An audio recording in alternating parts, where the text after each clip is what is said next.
শুধু আমরা এক উম্মাই না, আমরা এসেছি এক উৎস থেকে। কয় উৎস?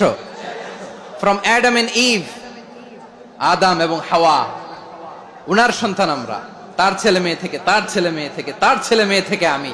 তার মানে রাস্তাঘাটে এদিকে সেদিকে যাকেই দেখি সে আমাদের এই বিরাট পরিবারের কেউ না কেউ। চিল্লায় বলেন ঠিক কিনা? এই যে যারা বসে আছে আমরা কোনো না কোনো ভাবে তো আত্মীয়, কি বলেন? কারণ আদি পিতাকে সবাই বলে না, আদি পিতাকে, আদি মাতাকে হাওয়া আলাইহিস সালাম। তার মানে আমরা উম্মাহ এক, আমাদের উৎস মানে এক অরিজিন থেকে আমরা এসেছি। সূরাতুল হুজরাতে আল্লাহ চমৎকার ভাবে বলেছেন, এবং এই আয়াতটা দিয়ে 2022 সালে ফিফা ওয়ার্ল্ড কাপ কাতারে শুরু হয়েছে। দেখেন কাতার কি স্মার্টলি গোটা বিশ্বকে এক উম্মার কনসেপ্ট দিয়েছে। সুবহানাল্লাহ পড়েন। সূরাতুল হুজরাত আল্লাহ বলেন, ইয়া আইয়ুহান নাসু ইন্না